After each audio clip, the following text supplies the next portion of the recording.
Welcome to the Agile Localization Podcast by Crowden, where we unpack the strategies and solutions that make localization fast, scalable, and efficient. I'm your host, Stefan Huyghe. Good morning from sunny Dallas. It's a bit cold here, 8 o'clock in the morning. I'm here today with Nicola Calabrese, the founder of Undertow. Nicola has spent over a decade working in software localization, SEO, localization engineering. And what sets his work apart is a strong focus on process design. Nicola, welcome to the Agile Localization Podcast by Crowden. Why don't you go ahead and introduce yourself a little bit better and tell us what makes you special in this industry? So hi Stefan, and good morning. I'm Nicola from Undertow, and I'm based in Barcelona. So it's like 3 p.m. over here. Still sunny, but a very different time of day. And yeah, as you said, I spent more than 10 years in the localization industry, and I'm the founder of Undertow, where we help tech companies build and manage AI-powered localization programs.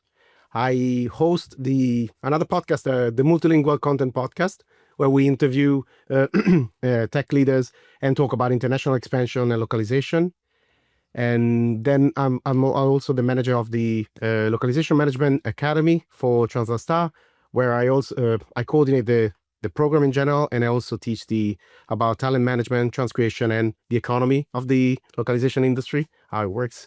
And also, there's still I do online courses as well on workflow automation and AI, how to build AI agents, specifically for the localization industry, but more in general as well. And you have a great hairstyle, if I may add that. I think we're in perfect for that. We're in perfect sync today. It's not every day I get to interview my mirror image on the other side. So, but there's no bad hair day, you know. Good choice. Yes, exactly. Let's talk about some program foundations at the outset here. What, in your opinion, are the essential pillars of a modern AI-powered localization program? So, as with everything, the first one will be strategy, in the sense that you have a clear direction of where you want things to go and how that aligns with not only, because sometimes localization it looks just in itself, why it's usually best to connect it with business results that you want to achieve. So a strategy that aligns with that is the first one. The second one is people, because even with a lot of AI, the more complex let's say the tech stack is becoming and the processes, the more the people are crucial to make everything works fine. And they got tech, obviously, you need the proper and modern tech infrastructure in place to allow to have everything run smoothly. And last but not least, the one that some people might find it a little bit boring, but is the processes, in the sense having clear, established processes on how to do things and try to do as little as possible, let's say, made up on the spot. Yeah. And when a B2B SaaS company comes to you, what signals tell you that their localization is not really set up to scale, and how do you handle that situation? Well, but usually there's some, let's say, some telltale signs when they just think it's, let's say, translation, so content in, content out. That's really like a big red flag. But the other, let's say, big one that I see often is when they rely on manual processes that involve copy pasting. You already know they are, let's say, very at the very initial stages of let's say, a localization maturity level. So you see them maybe they don't have a translation management system or any process in place. There's no clear ownership. Everybody does a little bit, or everybody do their own bit, and they don't have glossaries, they don't have centralized processes in general. So again, you can see that they're spending a lot of time doing things that don't need to take that much time, at least nowadays. Those are usually the big red flags, that. The program, they don't really have a program in place. Maybe, they don't even talk about a program, obviously. That's usually something that what they're relying on. There's going to be a lot of bottlenecks and things that are going to break when they try to, it might kind of work for when they're doing just one or two markets. They kind of can get by. or maybe they rely a lot on internal people. So they have like the sales reps or the customer success team reviewing translations or doing translation, maybe copy pasting from ChatGPT, these kind of things. That's clear that obviously if they want to scale, that's not going to work. In sense, even if they want to scale within the markets they're already managing, that's not going to be possible to do that, because you will hit some very huge bottlenecks in the production. And if they want to add new languages, which is another, like, let's say, issue they usually companies have when they want to scale and add new languages, that they don't have internal resources. They don't have anybody to, let's say they want to expand to, I don't know, to Italy, for example, where I'm from.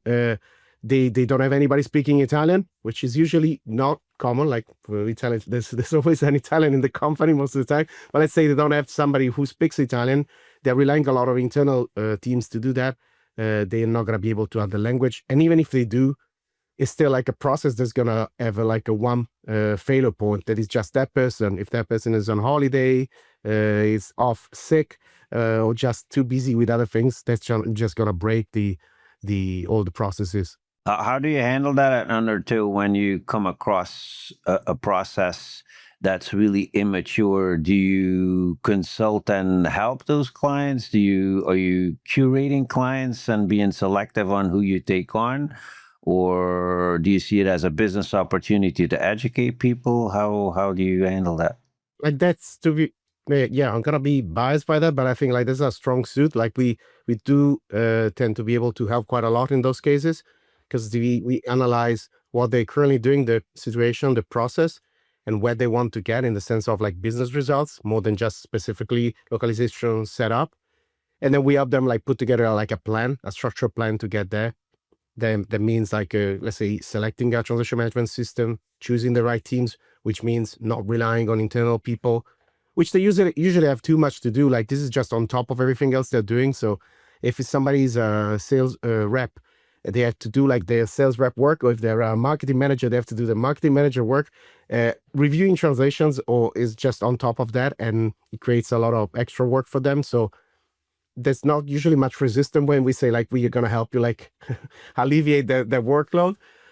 So we help do that, and setting up the processes, starting to put together all the materials. Imagine they don't have a glossary, or maybe it's just an Excel spreadsheet somewhere that hasn't been updated maybe for the last year. So we help them like not only clean it up, but also like set it up on a translation management system. So it's centralized, everybody has access to that, and it's going to be applied as well for any AI powered translation.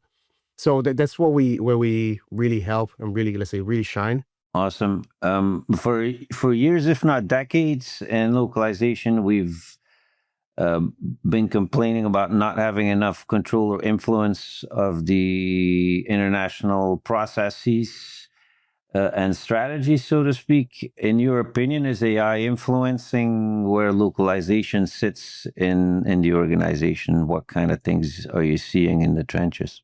I'd say yes and no, in the sense that I would love to say, I agree, like it's been an ongoing conversation about this, the role, the strategic role of localization in the internationalization of product. But yes and no, in the sense that I still see a lot of silos in companies, especially now with AI. What I see that happens quite often is companies, like everybody sets up their own custom GPT. So they say, oh, we got to figure out, like marketing is using their own custom GPT, but then you speak to customer success and they're doing their own custom GPT, and sales maybe is using their own custom GPT, and product as another one, and they're not connected.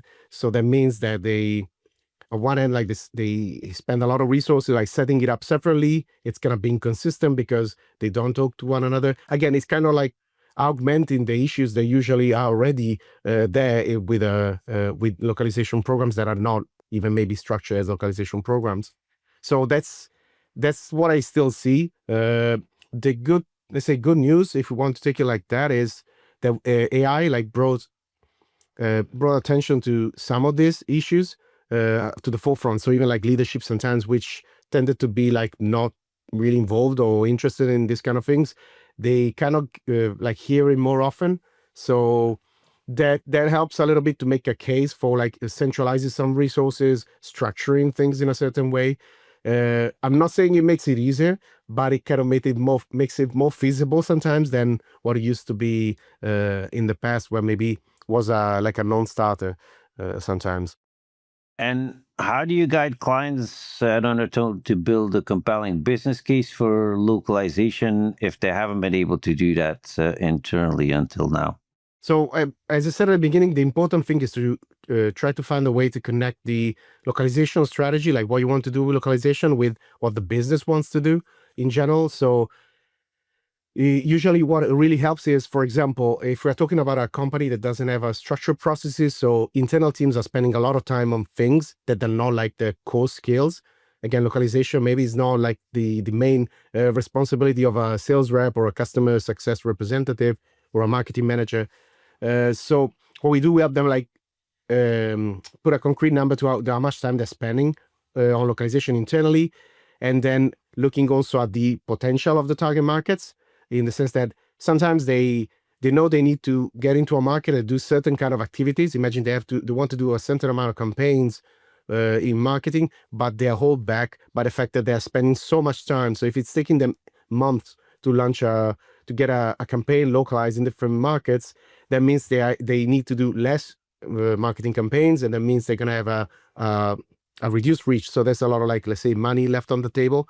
So connecting them to some like real results that are interesting for the business, because because otherwise it wouldn't make sense for us, like, just to say you're going to improve and it's going to be better quality, because, to be absolutely blunt, most of the time that doesn't mean anything to the leadership. Like, they want to know, so if this is the amount of time the internal team is spending on this, if it's taken care differently, they save up that time, and that translates into more campaigns or more sales activities or more, let's say, customer success cases that are closed. And that's a business outcome that they care much more about than saying, let's say, you're going to reduce the number of mistakes in the translations. Yeah.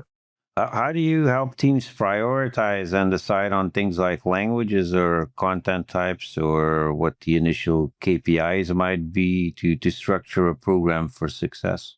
So what we usually do when somebody is thinking about launching in a new market or in new markets, if it's more than one, we do what we call a minimum viable experience analysis.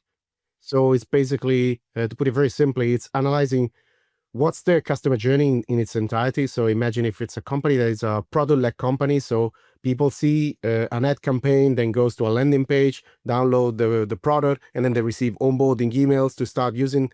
So they are activated, and then they know, like, the initial actions that needs to be converted into paid customers. And after that, there might be some customer success emails or some sales activity related to that. So we analyze all that, and then up to the point of renewal. So once they sign up, and then what they need to have in place before, so they get to the renewal as well. So we analyze that. Literally, we do like some kind of like a mirror board of all the experience. We analyze the whole thing. So what all the things they're doing in the markets that they're already doing, and then we help them prioritize. Imagine, like, they obviously they don't have one channel that they're going through. They have several channels, and maybe they don't have one campaign. They have maybe like 10 campaigns or more that they're running.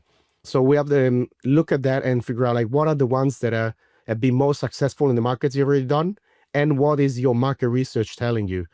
Because again, there might be some adjustments that needs to be made in the way you communicate in the market, in the sense, an example that I usually give is, imagine you're entering France and Germany. You want to enter, maybe in Germany, they care more about the data security, while in France, they want to be sure that once they buy the product, there's going to be a customer success team and support in their native language.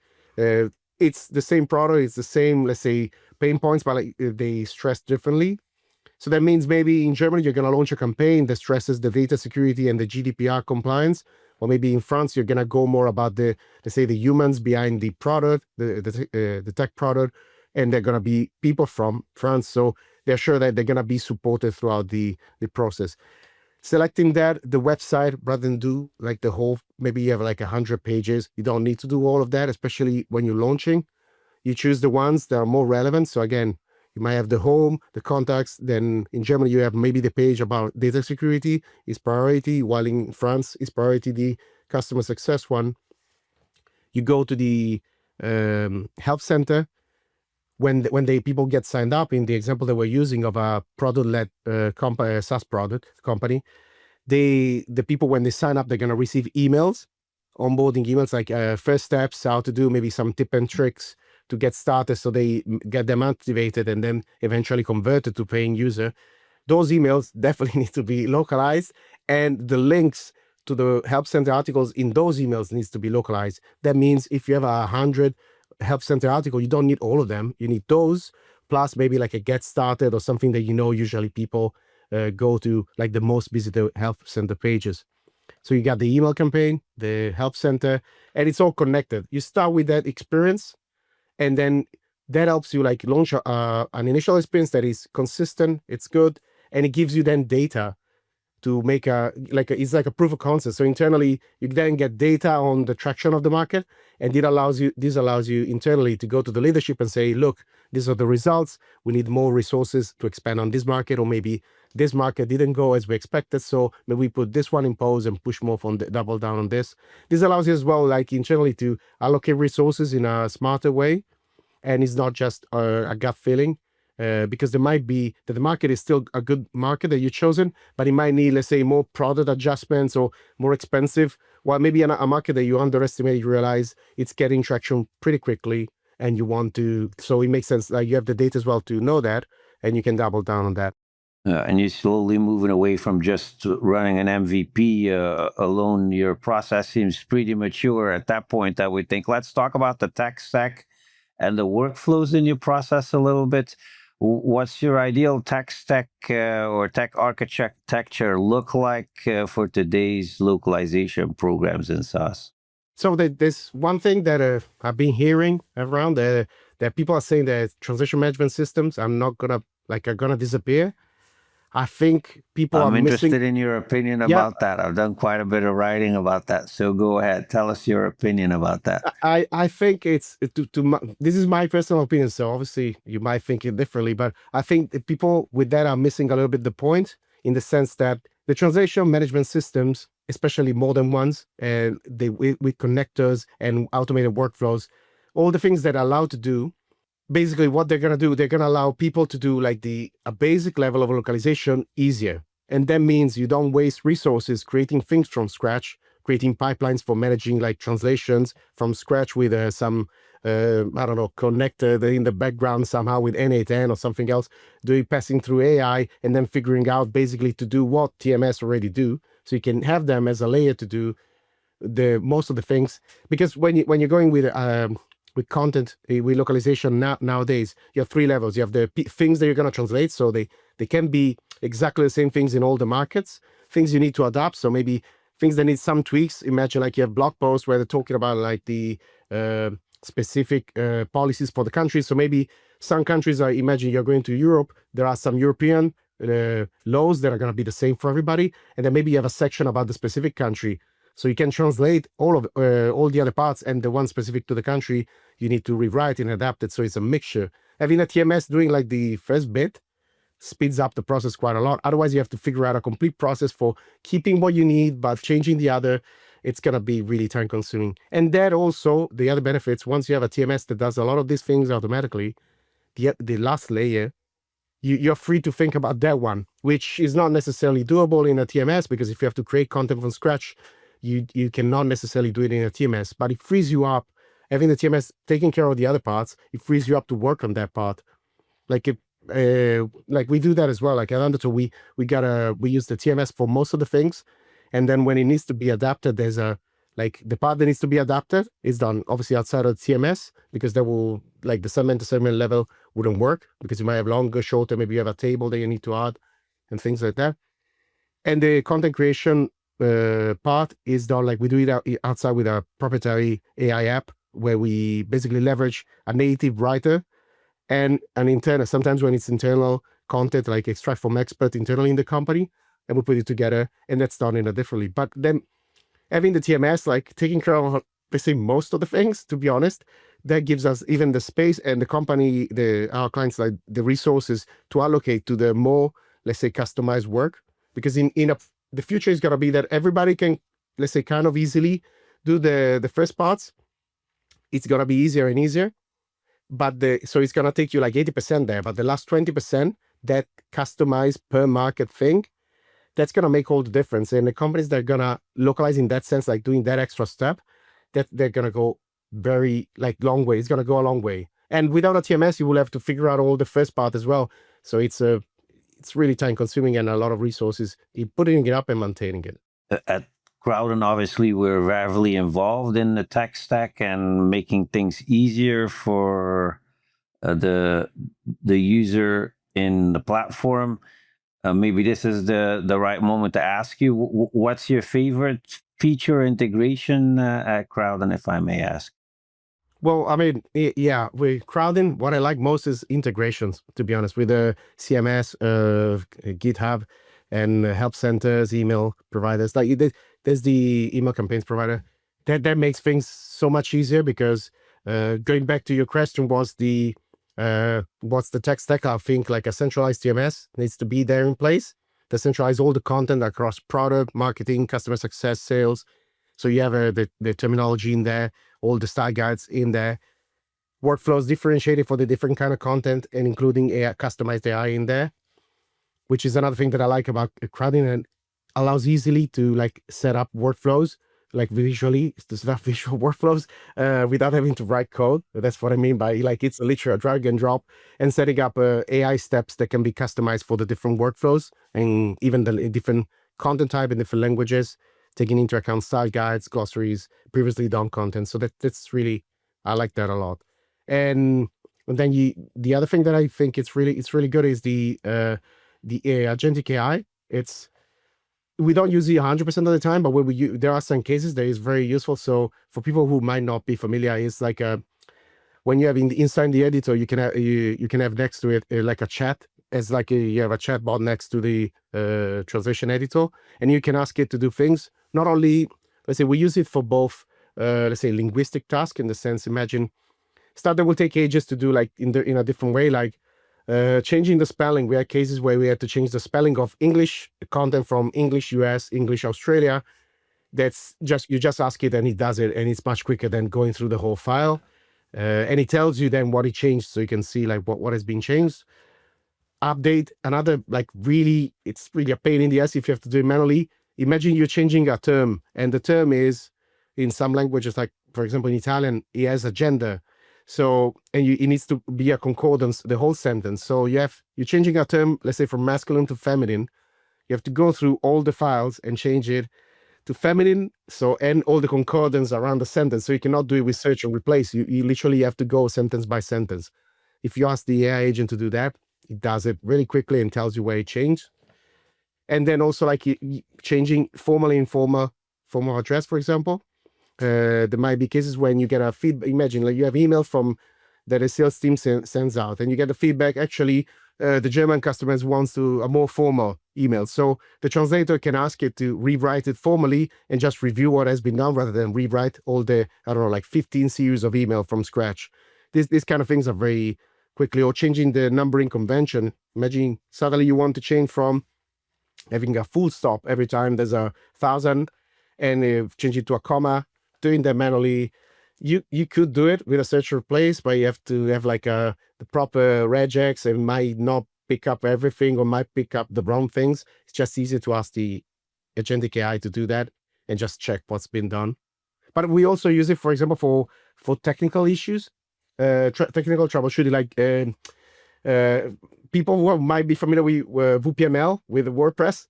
Unfortunately, it tends to give sometimes some issues with synchronization. Because there might be some syntax error, like something that is being changed in translation by mistake. So if with the agentic AI, it's quickly easy to spot that. Otherwise, you have to like download and open in an editor and go through line by line, hoping to catch whatever is the issue. So that's something that to us helped us save like hours sometimes. When we have this kind of issue, because it tells you right away, like this tag actually is missing, I don't know, like a closing part, and you just go and add it, and that fixes everything. Otherwise, it would be days spent with the VPML support, the internally checking the file. Yeah, very, very well. You have a very deep knowledge there operationally, so maybe you're the perfect person to ask a little bit about the team structure and governance of things as well. How should companies structure localization teams today? Central ups, fractional models like Undertow, or hybrid? And what are the key rules and modifications you've seen over the last couple of years? So it all depends on the maturity of the localization program and the company resources, in the sense that if, let's say, it's a startup who hiring one person and just expecting that person to do everything, it's a lot, to be honest. I've seen it over and over, and that's one of the reasons like why I started Undertow.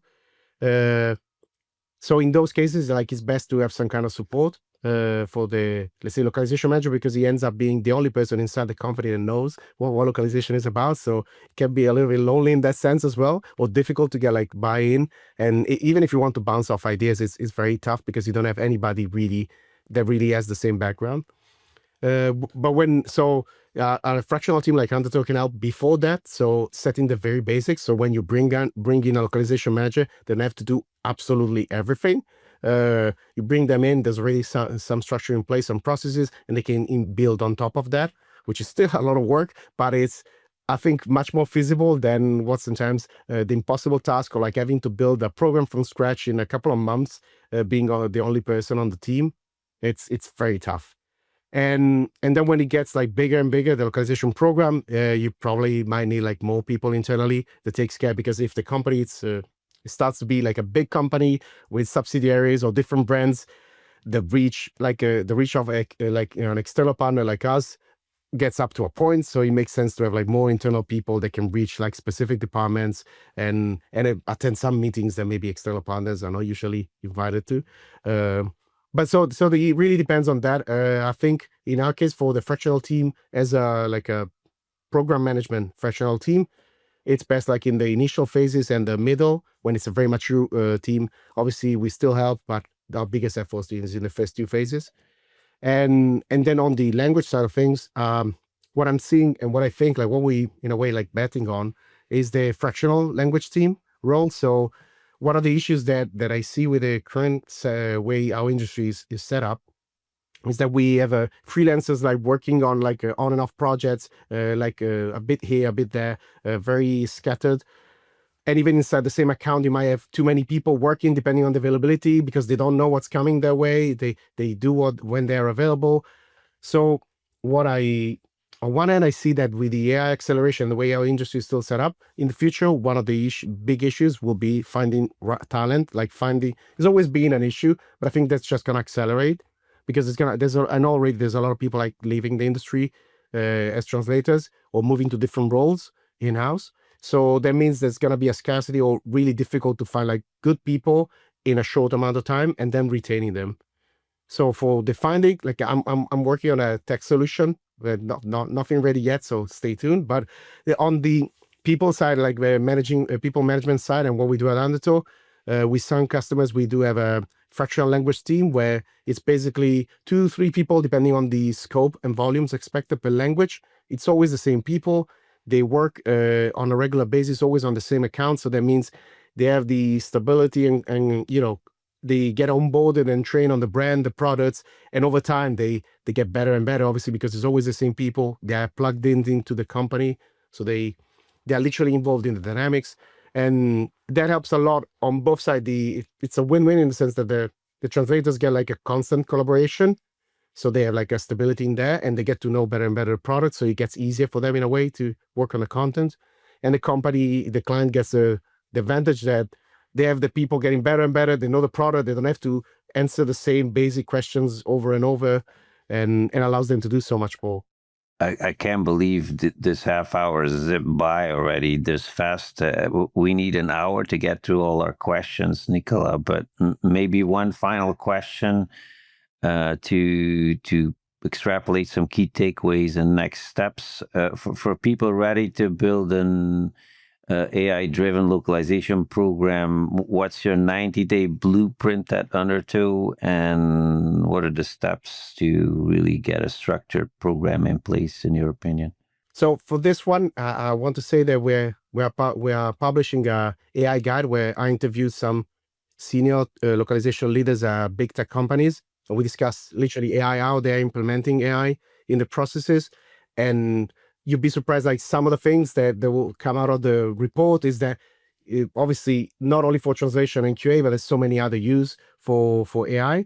So yeah, keep an eye out for that as well. And what I would say as a like initial step will be, first one would be to assess what you currently have. You might already have a localization program in place, or maybe you're starting one from scratch. Assess what you have, and then figure out like what you want to be realistically in a like 3 months period, like 1, 2, 3 months.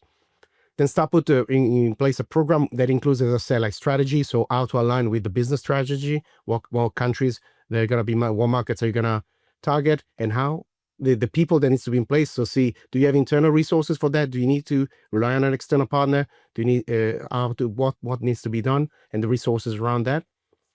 And then the tech stack, see how ready it is. Do you have a translation management system? What are the possibilities that translation management system has for related to AI? What are the features that it already has? Consider if it's not the right one, maybe to change it, take into consideration connectors and all that. And the last one is the processes. Look at the processes you have in place and start to see where you can trim some fat. So there's always like maybe extra steps that were put in place maybe 3 years ago, and now actually you don't need anymore, or you can replace with some automated process.